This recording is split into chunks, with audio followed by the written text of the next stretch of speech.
মনে যে নাই কোনো কাজ ও বন্ধু, মনে যে নাই কোনো কাজ, তোর পিড়িতে দিবানিশি তাকে আমার মন উদাসী, প্রেমের জ্বালা বড়ই জ্বালা রে। আরে Oh কবে no! কবে কবে আইবে পালা রে, কবে দিমু গলায় মালা রে। আহা, গান বলতে আমার কতই না ভালো লাগে। হতচ্ছাড়া, লম্পট, পাজি কোথাকার! বিয়ে করে আমাকে দুবেলা দুমুঠো ঠিক মতো খেতে দিতে পারছিস না, আবার আরেকজনের গলায় কিনা মালা পরানোর কথা বলছিস? হ্যাঁ, দাঁড়া দাঁড়া, আজ তো আমি তোর শেষ একদম দেখেই ছাড়বো। ওরে বাবা রে, ওরে মারে, শোনা বউ আমার, দয়া করে আমাকে তুমি মেরো না। আমার যে বড্ড লাগছে। আহ আমি তো তোমাকে লাগার জন্য মারছি গো, আদর করার জন্য তো আর নয়। সে সকালবেলা আমি তোমাকে রান্না করতে বলেছি, আর রান্না না করে কিনা এসে পুকুরে মাছ ধরছো? হ্যাঁ, আজ তো আমি তোমাকে মেরে একদম শেষ করে দেবো। বউ, আমাকে তুমি ক্ষমা করে দাও। আমি এরপর থেকে আর কোনোদিনও এমনটা করবো না গো। এই যে কানে ধরছি। আচ্ছা আচ্ছা, ঠিক আছে। এরপর যদি আমি কোনোদিনও এমনটা দেখেছি না, তাহলে আমি তোমার জানই কেড়ে নেব, এই আমি বলে দিলাম।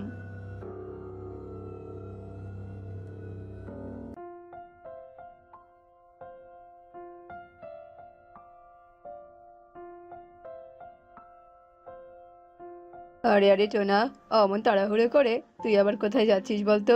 বলছি, তুই আবার বউয়ের হাতের মারটার খেয়েছিস নাকি? আহ আহ আহ আর বলো না গো কালু দাদা, এ আমার বউ তো নয়, যেন একদম লাল মরিচের গোলা। যখন তখন সে আমার উপর আক্রমণ চালাচ্ছে। একেই তো কোনো কাজকর্ম পাই না আমি, তার উপর আবার বউয়ের ক্যাচ খেচানি। জানো তো, এখন তো আমার মনে হচ্ছে গলায় কলসি বেঁধে আমি নদীর জলে ডুবে মরি। হয়েছে হয়েছে রে, তোকে আর মরতে হবে না। শোন শোন, আমি বরং তোকে একটা বুদ্ধি দিচ্ছি। তাই নাকি গো দাদা? বলো না, কি বুদ্ধি? শোন, আমি আমার জমিতে অনেকগুলো বাঁধাকপি চাষ করেছি, বুঝেছিস তো? আর ওগুলো দেখাশোনা করার জন্য দুজন লোকের প্রয়োজন। তাই বলছি কি, তুই আর তোর বউ মিলে যদি আমার জমিতে কাজ করিস, তাহলে তোর উপকার হবে আর আমারও। তুমি তো কথাটা মন্দ বলনি কালু দাদা। আচ্ছা আচ্ছা, ঠিক আছে, আমি এক্ষুনি গিয়ে আমার বউকে বলছি। টোনা কাজে না গিয়ে বাড়িতে ফিরে আসে, আর বাড়িতে এসে টুনিকে সব কথা খুলে বলে। আরে আরে, তাহলে তো আমাদের আর কোনো অভাবই থাকবে না গো। চলো চলো, আর দেরি না করে আমরা বরং এক্ষুনি চলে যাই। এরপর তারা দুজনে মিলে কালু কাকের বাঁধাকপির জমিতে যায়, আর সারাদিন হাড় ভাঙা পরিশ্রম করে দিন শেষে বাড়িতে ফিরে আসে। এভাবেই দেখতে দেখতে রাত হয়ে আসে।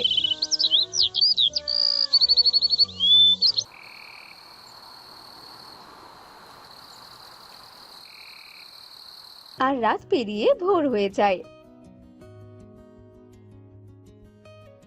আর প্রতিদিনের মতো তারা দুজনেই কালুর জমিতে চলে যায়। আর এইদিকে তো দেখতে দেখতে কালুর জমির বাঁধাকপিগুলো অনেক বড় হয়ে যায়। অতিরিক্ত পরিশ্রম করার কারণে টোনা ভীষণ অসুস্থ হয়ে পড়ে। টনি, আমি আমি বোধহয় আর বাঁচবো না গো। আমার যে ভীষণ কষ্ট হচ্ছে। ওগো, দয়া করে তুমি এরকম কথা আর বলো না। তোমার যে কোনো কিছুই হবে না। আমি তোমাকে এক্ষুনি হাসপাতালে নিয়ে যাব। টনি আর কোনো কথা না বলে উড়ন্ত মাদুরে করে টোনাকে নিয়ে হাসপাতালে চলে যায়। আর ডাক্তার টোনার পরীক্ষা করে বলে, মিস টনি, আপনার স্বামীর পেটে আলসার হয়েছে আর তার পুরো পেটে ঘা হয়ে গিয়েছে। এখন আপনি আপনার স্বামীকে বাঁচাতে চাইলে তাকে অনেক উন্নত মানের চিকিৎসা করান, আর তার কারণে অনেক টাকা লাগবে। ডাক্তার সাহেব, আমরা যে অনেক গরিব পাখি, অতগুলো টাকা আমরা কোথায় পাবো বলুন? আপনি দয়া করে ফ্রিতে আমার স্বামীর চিকিৎসা করে দিন না ডাক্তার সাহেব।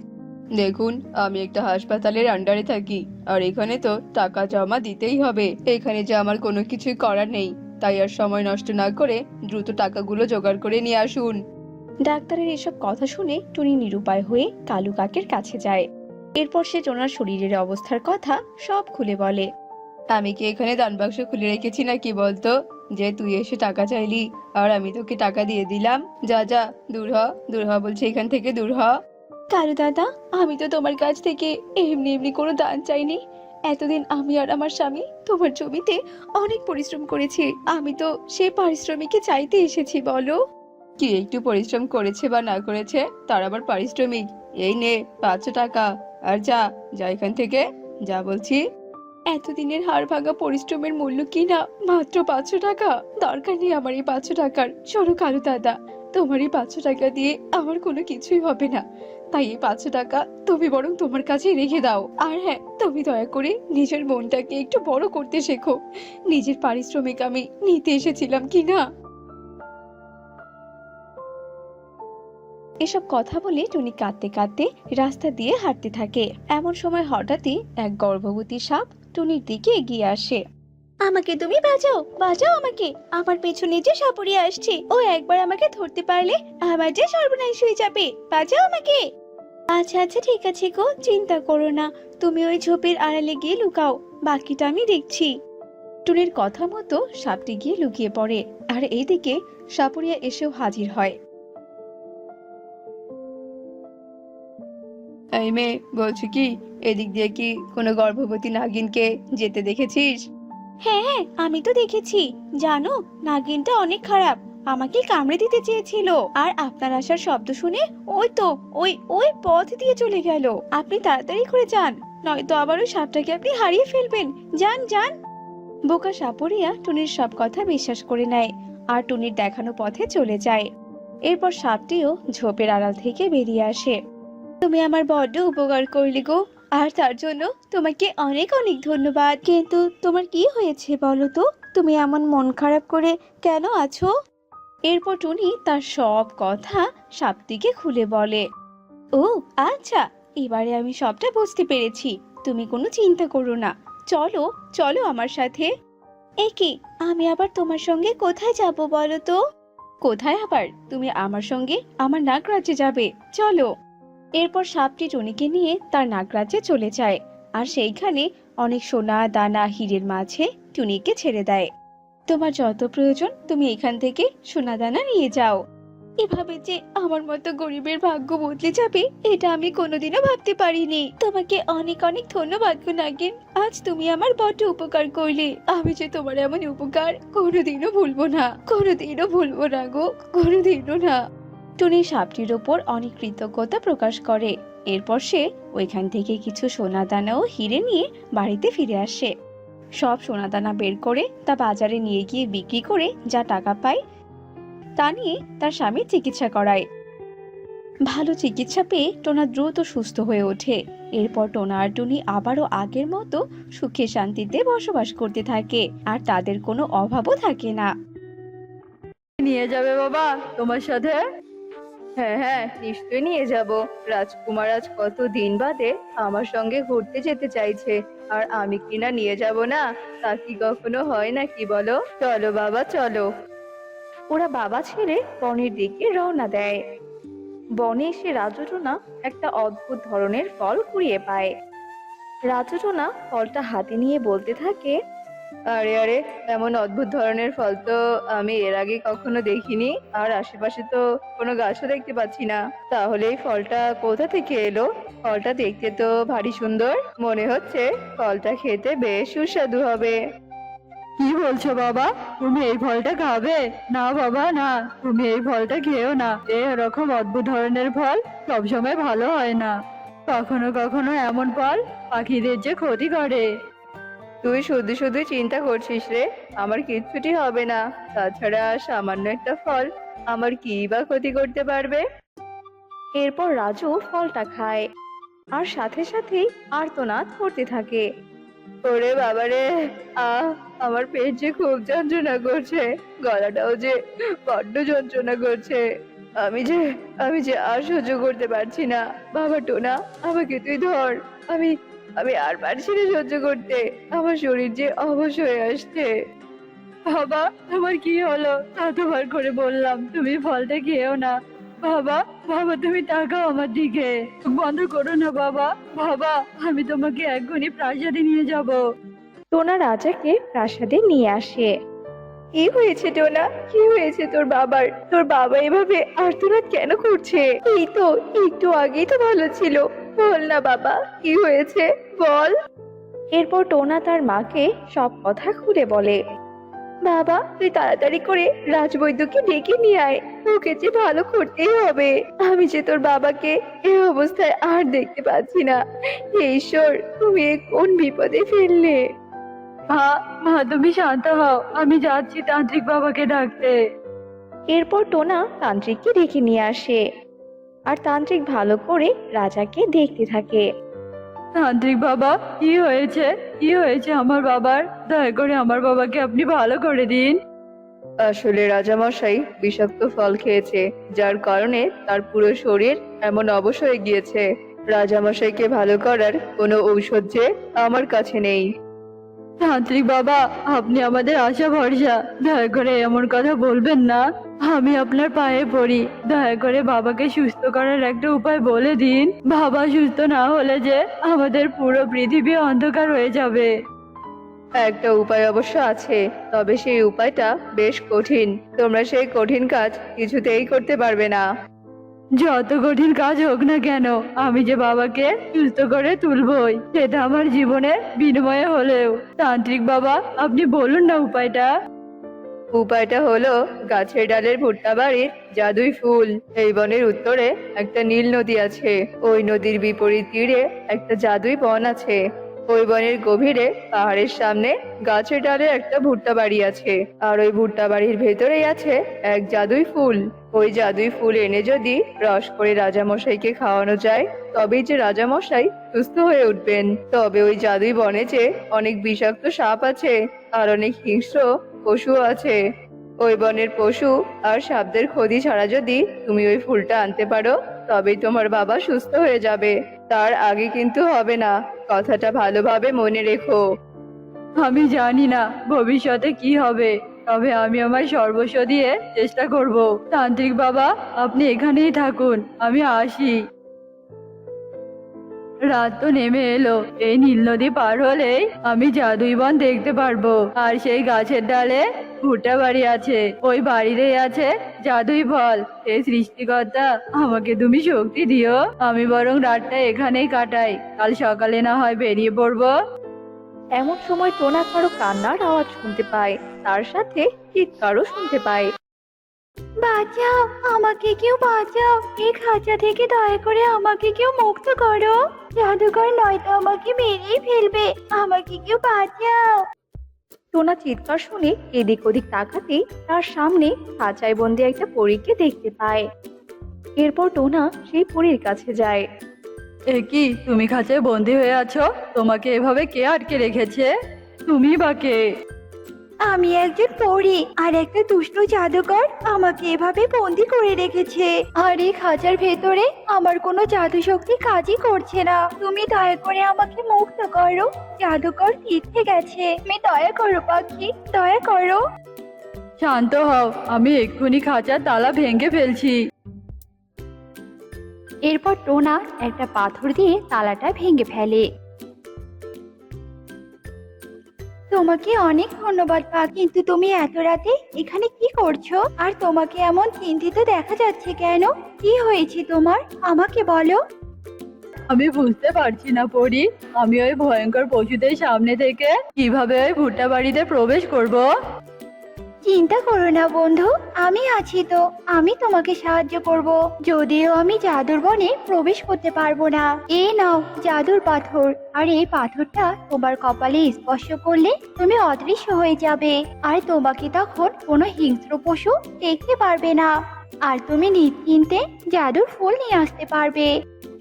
তোমাকে অনেক ধন্যবাদ পরি। এরপর সকালবেলা টোনা নীল নদী পার হয়ে জাদুর বনে প্রবেশ করে, আর সাথে সাথেই টোনার সামনে বাঘ আর বিষাক্ত সাপ চলে আসে। আরে আরে, সত্যি তো, এখানে অনেক ভয়ঙ্কর প্রাণীর বাস। এরা আমাকে খাওয়ার আগে পরির দেওয়া পাথর দিয়ে আমাকে অদৃশ্য হতে হবে। টোনা পাথরটা তার মাথায় ছোঁয়ায়, আর সাথে সাথেই টোনা অদৃশ্য হয়ে যায়। আর টোনাকে কেউই দেখতে পায় না। টোনা সামনে চলতে থাকে। এরপর টোনা পাহাড়ের সামনে গাছের ডালে ভুট্টা বাড়ি দেখতে পায়। এই বনে আমার আর কোনো বিপদ নেই, এখন আর অদৃশ্য হয়ে থাকতে হবে না। পাথরটা কপালে স্পর্শ করে দৃশ্যমান হই। এরপর টোনা ভুট্টা বাড়িতে প্রবেশ করে আর জাদুই ফুল নিয়ে নিজের বনে ফিরে আসে। তান্ত্রিক বাবা, এই নিন জাদুর ফুল, আর তাড়াতাড়ি করে আমার বাবাকে ভালো করে দিন। এরপর তান্ত্রিক সেই ফুলের রস করে রাজাকে খাওয়ায়, আর সাথে সাথে রাজা সুস্থ হয়ে যায়। বাবা, তুমি ভালো হয়ে গেছো, আর কখনো ওরকম অদ্ভুত জিনিস স্পর্শ করবে না। তুই ঠিকই বলেছিস বাবা, আমি আর কখনোই কোনো অদ্ভুত জিনিস স্পর্শ করব না। সর যা যা, হেস। আহ, তুমি আমাকে বাঁচালে গো। তুমি যদি ঠিক সময় এখানে না আসতে, তবে ওই শয়তান ছাগল আমাকে যে একদম খেয়ে ফেলতো জানো। বড্ড উপকার করলে তুমি আমার। তোমার উপকার তো করলাম, কিন্তু এ কেমন কলা গাছের চারা তুমি, যে কিনা এভাবে কথা বলতে পারো? তোমাকে বাঁচিয়ে আবার কোনো ভুল করলাম না তো? তুমি কোনো ডাইনির কলা গাছ চারা নাও তো? না গো, আমি কোনো ডাইনির কলা গাছের চারা নই, কিন্তু আমি এক জাদুই কলা গাছের চারা। এক বুড়ি আমাকে এখানে রোপণ করে কোথায় যে চলে গেছে, সে আর আসেনি আমার কাছে। বুড়ি তো আসে না, কিন্তু একটার পর একটা বিপদ আসতেই থাকে। এই বনে থাকলে যে আমি মরে যাব। আহা, তুমি তো বড্ড অসহায় কলা গাছের চারা। আচ্ছা শোনো, তুমি যদি রাজি হও তাহলে আমি তোমাকে আমার বাড়িতে নিয়ে যেতে পারি। আমার বাড়িতে তোমার কোনো বিপদ হবে না, আমি তোমার পরিচর্যা করব। তুমি যাবে যাবে আমার বাড়িতে? সত্যি এই জঙ্গল থেকে উঠিয়ে নিয়ে যাবে তোমার বাড়িতে? আমি যাব, তাহলে নিয়ে যাও আমাকে তোমার সাথে। আমাকে রোপণ করো নিয়ে গিয়ে তোমার বাড়ির আঙ্গিনায়। এরপর টুনি কলা গাছ চারার কথা শুনে কলা গাছের চারাকে সেখান থেকে তুলে নিয়ে তার বাড়িতে চলে যায় আর বাড়ির আঙ্গিনায় রোপণ করে। আর এভাবে সে দিনটি কেটে যায় আর বনের মধ্যে রাত নেমে আসে। পরের দিন সকালবেলা, এমা, এটা আমি কি দেখছি? কলা গাছের চারা কিনা এক রাতে বড় হয়ে গেছে, আবার সেই গাছে সোনার কলাও ধরেছে। হায় হায়, এটা কি করে সম্ভব? আমি তো আমার চোখকে বিশ্বাসই করতে পারছি না। টুনি, এত অবাক হওয়া তো কিছু নেই। আর আমি তো তোমাকে আগেই বলেছিলাম, আমি এক জাদুই কলা গাছ। আমি চাইলে বড় হতে পারবো, আর চাইলে সোনার কলা ধরাতে পারবো। শোনো টুনি, তুমি আমাকে বিপদ থেকে রক্ষা করেছো, আর তারই উপহার আমার সোনার কলা। তুমি এই সোনার কলা বাজারে বিক্রি করে তোমার অভাব দূর করো। তুমি তোমার সোনার কলা দিয়ে আমাকে বিপদ থেকে রক্ষা করবে। সত্যি তুমি অনেক ভালো কলা গাছ। কলা গাছ আর টুনি যখন এভাবে কথা বলছিল, ঠিক সেই সময় কাকলি কাক সেখানে আসে। হ্যাঁ রে টুনি, তোর কাছে কি চিনি ধার হবে নি? আমার ঘরে না চিনি শেষ হয়ে গেছে। আরে আরে টুনি, এ আমি কি দেখছি? তোর বাড়িতে কি না কলা গাছে ধরা সোনার কলা? এই কলা গাছ তুই কোথায় পেয়েছিস রে? বল না, আমাকে বল। ও, কাকুলি, তুই কলা গাছের কথা বলছিস? আরে শোন, বলছি তোকে সব ঘটনা। এই কথা বলে টুনি সরল মনে কাকলিকে জাদুই কলা গাছের ব্যাপারে সবটা খুলে বলে। সব শুনে কাকলির মনে লোভ জন্মে, আর কাকলি কাক টুনিকে বলে, শোন টুনি, তোকে আমি অনেক টাকা দেব। এই কলা গাছ আমার কাছে বিক্রি করে দে। তুই এই কলা গাছের ভালোভাবে যত্ন নিতে পারবি না রে? বল, আমাকে বল, তুই কত টাকা নিবি? খবরদার টুনি, তুমি আমাকে বিক্রি করে দিও না। আমি এই কাকুলির চোখে স্পষ্ট লোভ দেখতে পাচ্ছি। তুমি তোমার ভাগ্য অন্য কারো হাতে তুলে দিও না। তাড়িয়ে দাও কাকুলিকে। আমার কলা গাছ আমাকে নিষেধ করে দিয়েছে। আমার কলা গাছ আমি তোকে দেব না। যা তো বাপু, যা, চলে যা এখান থেকে। টুনির এসব কথা শুনে কাকুলি কিছু না বলে সেখান থেকে চলে আসে, আর পথের মধ্যে নিজে নিজে বলতে থাকে, ওই টুনির কাছ থেকে যে করেই হোক ওই জাদুই কলা গাছে আমাকে নিতেই হবে। কিন্তু কি উপায় বের করব আমি? ওই জাদুই কলা গাছ না পেলে যে বড়লোক হওয়ার সুযোগ আমার হাতছাড়া হয়ে যাবে। কাকুলি একা একা যখন এসব কথা বলছিল, ঠিক তখনই একটা তান্ত্রিক কাকুলির সামনে আসে। মারে, আমি এক বুড়ো তান্ত্রিক, আমাকে কিছু টাকা দিবি রে? আমি কিছু কিনে খাবো, খিদের জ্বালায় যে বড্ড কষ্ট পাচ্ছি। তুমি আমার কাছে টাকা চাচ্ছ? ঠিক আছে, আমি তোমাকে টাকা দেব। তার আগে আমাকে একটা উপকার করে দিতে হবে গো। এক জাদুই কলা গাছকে বসে আনার জন্য কোনো ওষুধ দিতে হবে। ঠিক আছে, আমি তোকে ঔষধ দেব, তবে এই ঔষধ শুধু 3 ঘন্টা কার্যকর থাকবে। তারপরে সেই জাদুই কলা গাছে বশ কেটে যাবে। এই নে তরলের শিশি। এই কথা বলে তান্ত্রিক কাকলিকে তরলের শিশি দেয়, আর তার বিনিময়ে কাকলি তান্ত্রিককে 2টো পয়সা দেয়। তারপর বনের মধ্যে রাত নেমে আসে। কাকলি তরলের শিশি হাতে কলা গাছের সামনে যায়। একে কাকলি, রাতের আধারে তুই এসেছিস আমার কাছে? কি চাস বল? তোর মতলব তো ভালো নয়। তুই চলে যা বলছি এখান থেকে। চলে তো যাবই, সাথে তোকেও নিয়ে যাব।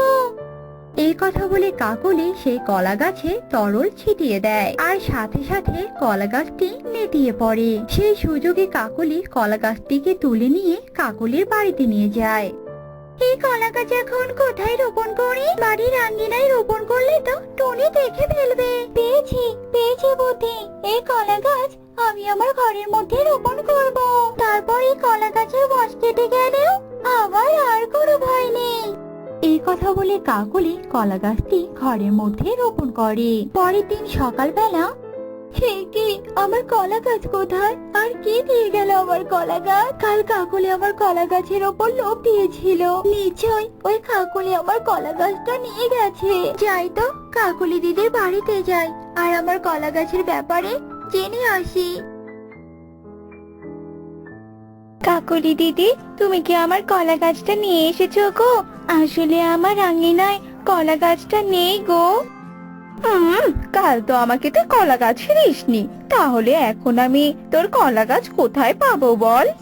এই টুনি, এই তুই আবার আকার ইঙ্গিতে আমাকে চোর প্রমাণ করতে চাইছিস নাকি? হ্যাঁ, আমি তোমাকে কখন চোর বললাম বলো? তুমি তো সেটা নিজে নিজেই ভেবে নিচ্ছ গো কাকলি দিদি। ওরে, তোর কি কোথায় আছে? এই টুনি আমাকে চোর বলছে, টুনি আমাকে অপমান করছে। এই, তোরা দেখে যা, টুনি কত বড় সাহস। কাকলির চিৎকার শুনে বনের অনেক পাখি কাকলির বাড়িতে এসে ভিড় জমায়। এই টুনি, তোর এত বড় সাহস! তুই কি না কাকলির বাড়িতে এসে কাকলিকে চোর বলছিস? তাও আবার তোর কাছে কোনো প্রমাণ নেই। এই টুনিকে ধরে তোমরা মারো, আর এই টুনিকে একটা চরম শাস্তি দাও তোমরা। আমাকে কি না ও চোর বলে? আমি তো তোমাকে চোর বলিনি। শোনো, আমার কথা শোনো সবাই। টুনির কোনো কথাই কেউ কানে তোলে না। টুনিকে যখন মারতে সবাই এগিয়ে আসে, এদিকে কলা গাছের বশ কেটে যায়, আর কলা গাছ নিজেকে একটা ঘরের মধ্যে বন্দি অবস্থায় দেখতে পায়। এ কি, আমি এখানে ঘরের মধ্যে বন্দি কেন? এখানে আমাকে কে নিয়ে এসেছে? হ্যাঁ, আমার মনে পড়েছে, কাকুনি আমার শরীরে কি যেন তরল ছুঁড়ে মেরেছিল। তার মানে ওই তরলে কিছু একটা ছিল, যার কারণে আমি বশীভূত হয়ে গিয়েছিলাম। আর সেই সুযোগে শয়তান কাকুলি আমাকে তুলে এনে ঘরে রেখেছে। দাঁড়া, আজ আমি ওর ঘর ফেটে বের হব। এই কথা বলে কলা গাছ কাকুলির ঘর ফেটে বের হয়, আর সবাই সেই কলা গাছটাকে দেখতে পায়। আরে আরে, কাকুলির ঘর ফেটে কিনা কলা গাছ বের হলো? এ কেমন আজব ব্যাপার! ওই তো আমার জাদুই কলা গাছ। তার মানে কাকুলি, তুই আমার কলা গাছ চুরি করেছিস, আর তুই আমাকে অপবাদ দিচ্ছিস। টনি, ওই কাকুলি আমাকে চুরি করে এনেছে, আর একটা বশ করে বশীভূত করেছিল, আর কিছু তরল ছিটিয়ে আমাকে বশ করেছিল। মিথ্যে কথা, সব মিথ্যে কথা, আমি কিচ্ছু করিনি। তুই যদি কিছু না করিস, তাহলে আমার ঘর ফেটে কলা গাছ বের হলো কি করে? বনের পাখিরা দেখলে তো কে দোষী? ছি ছি কাকলি, তুই এত খারাপ। এই, তোরা সবাই মার, কাকলিকে ধরে মার। আমাকে মেরো না গো, আমি আর কখনো এমন অন্যায় করবো না। আমাকে ছেড়ে দাও আমাকে। কিন্তু বনবাসীরা কাকলির কোনো কথাই শোনে না, কাকলিকে মারতেই থাকে, আর এভাবেই কাকলি তার শাস্তি পায়। আর টুনি কাকলির ঘর থেকে কলা গাছ তুলে তার বাড়িতে নিয়ে যায়। তারপর সেই কলা গাছে সোনার কলা বিক্রি করে টুনি সুখে দিন কাটাতে থাকে। ও কিনা এসে তোর ঘরে আবার চুরি করছে? এই চলো তো, চলো সবাই চলো। এরপর সবাই মিলে কালুর বাড়িতে যায়। আর কালুকে কোনো কথাবার্তা ছাড়াই গণধোলাই করা শুরু করে দেয়। আরে আরে, তোমরা আবার আমাকে এভাবে কেন মারছো? ছাড়ো, ছাড়ো আমাকে। আমি কি অপরাধ করেছি সেটা তো আগে বলো। তুই আমাদের টোনার বাড়িতে চুরি করেছিস, আর তাই তো আমরা সবাই মিলে তোকে গণধোলাই দিলাম। এবার তাড়াতাড়ি টোনার জিনিসপত্রগুলো বের কর তো, নয়তো কিন্তু আমরা সবাই মিলে তোকে ধরে টুকরো টুকরো করে নদীর জলে ভাসিয়ে দেব, এই বলে দিলাম। আরে আরে, তোমাদের সবার মাথা টাথা কি গেছে নাকি বলো তো? তোমরা সবাই পাগল হয়ে গেছো। আমি তো দুদিন থেকে ভীষণ অসুস্থ। গতকালকে আমি অসুস্থ হওয়াতে খাবারের খোঁজে বাইরেও যেতে পারিনি, আর তোমরা কিনা আমাকে এইভাবে চোর বলছো? তোমাদের সবার যদি আমার কোনো কথা বিশ্বাস না হয়, তাহলে তোমরা সবাই মিলে আমার পুরো ঘর খুঁজে দেখো। এরপর সবাই মিলে কালুর পুরো ঘর তন্ন তন্ন করে খোঁজে, কিন্তু কেউই কোনো কিছু আর খুঁজে পায় না। আমরা তো আজকে কোনো জিনিসই খুঁজে পেলাম না, কিন্তু কখনো যদি আমরা সবাই কোনো প্রমাণ পাই, তবে কিন্তু তোকে পুলিশের হাতে তুলে দেব, এই বলে রাখলুম। এরপর সবাই মিলে সেখান থেকে চলে আসে। এভাবেই রাত পেরিয়ে ভোর হয়ে আসে। এই চামেলি, চল চল, তোর তো ঘাস খাওয়ার সময় হয়ে এসেছে, আমি তোকে ঘাস খাইয়ে নিয়ে আসি। টোনা তার পোষা গাভীকে নিয়ে ঘাস খাওয়াতে চলে যায়। এদিকে রাজদরবারের রাজা তার মেয়েকে নিয়ে ভীষণ দুশ্চিন্তায় পড়ে যায়। আমার মেয়েটার যে পশু আর গাছপালাকে নিয়ন্ত্রণ করার ক্ষমতা আছে, আর আমার মেয়ের সেই ক্ষমতার জন্য যে কোনো সময় ওর ওপর যে কোনো বিপদ নেমে আসতে পারে। না না, বাবা হয়ে আমি আমার মেয়ের এত বড় ক্ষতি কিছুতেই হতে দিতে পারি না। আমাকে আজকেই কোনো যোগ্য রাজকুমারের সঙ্গে আমার মেয়ের বিয়ে দিয়ে দিতে হবে। কে কোথায় আছো? এক্ষুনি আমার মেয়ের জন্য স্বয়ংবর সভার আয়োজন করো। রাজার কথা মতো প্রহরীরা স্বয়ংবর সভার আয়োজন করে। সেখানে বিভিন্ন জঙ্গল থেকে রাজকুমারীরা এসে হাজির হয়। রাজকুমারী, তুমি দেখো তো তোমার কাছে কাকে বেশি যোগ্য মনে হয়, আমি তার সঙ্গেই তোমার বিয়ে দিয়ে দেব। যথাজ্ঞা বাবা, ঠিক আছে, তোমার কথাই সব হবে। আচ্ছা, আপনারা কেউ কি দৈব শক্তির অধিকারী? দৈব শক্তি ছাড়া চলাচল করতে পারেন না এমন কেউ কি এখানে আছেন? আমি আছি রাজকুমারী, তুমি আমার কাছে এলে আমি তোমাকে সব শক্তি দিয়ে পরিপূর্ণ করে রাখবো। দুঃখিত, তাহলে তো আমি আপনাকে বিয়ে করতে পারবো না। আমি তাকে বিয়ে করব যার প্রতি আমার মন দুর্বল হয়ে যাবে। রাজকুমারীর এমন কথা শুনে ঈগল বেজায় রেগে যায়। রাজকুমারী, এখনো সময় আছে, আমার দেওয়া প্রস্তাবে রাজি হয়ে যাও, তবেই আমি সবাইকে ছেড়ে দেবো। আমি কখনোই তোর কথায় রাজি হব না। সাহস থাকে তো আমার সঙ্গে লড়াই করে দেখা। ঈগল ও রাজকুমারী তাদের লড়াই শুরু করে দেয়। এইভাবে বেশ কিছুক্ষণ ধরে লড়াই চলতে থাকে, আর সেই লড়াইয়ে ঈগল জিততে না পেরে মুখ দিয়ে আগুনের গোলা বের করতে থাকে।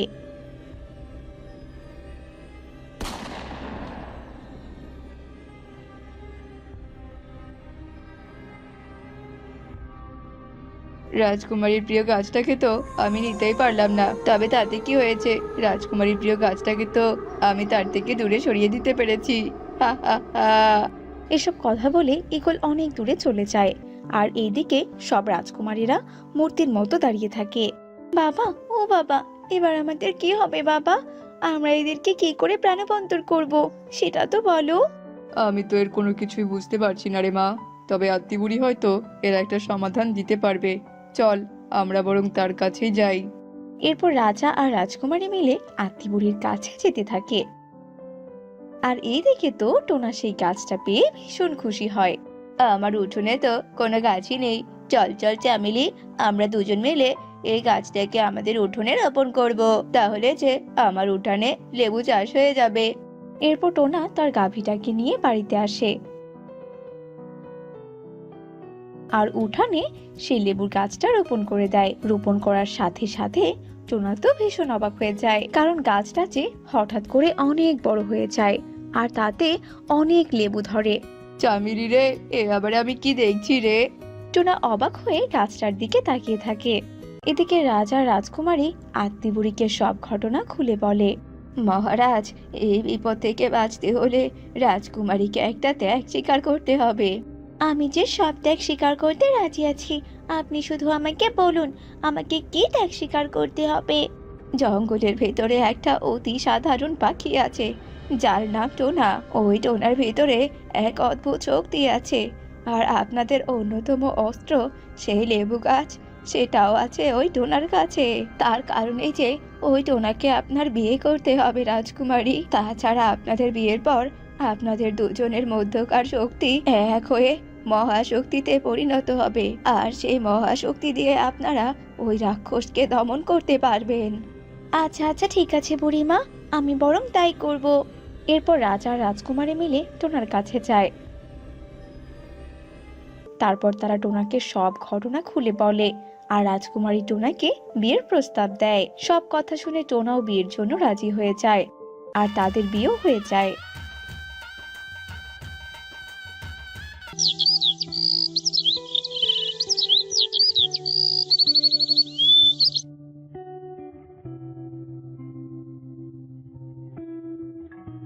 রাজকুমারীকে আমি বলেছিলাম আমার হতে, কিন্তু রাজকুমারী তুই কিনা আমার হলি না, আর আমার শক্তিও অর্জন করা হলো না। তবে হ্যাঁ, আমার যখন শক্তি অর্জন করাই হলো না, তবে তো তোকে আর বাঁচিয়ে রেখে আমার কোনো লাভ নেই। টোনা, টোনা আর দাঁড়িয়ে থেকো না, আক্রমণ করো, আক্রমণ করো ওই রাক্ষসকে। তিনজন মিলে বেশ কিছুক্ষণ লড়াই করতে থাকে, আর লড়াই করতে করতে এক পর্যায়ে রাক্ষসের ডানা ভেঙে যায়। তার শক্তি কমে গিয়ে দুর্বল হয়ে সে মাটিতে লুটিয়ে পড়ে। এটা তোরা একদম ঠিক করলি না, আমাকে বিনাশ করে একদম ঠিক করলি না। আমি আবারও আসবো, আবারও আসবো। এসব কথা বলতে বলতে রাক্ষসীগুলো অদৃশ্য হয়ে যায়, আর এদিকে সমস্ত মূর্তিগুলো আবারও প্রাণবন্ত হয়ে পড়ে। এরপর রাজকুমারী টোনাকে নিয়ে প্রাসাদে ফিরে যায়। তারপর থেকে সবাই মিলে সুখে শান্তিতে বসবাস করতে থাকে।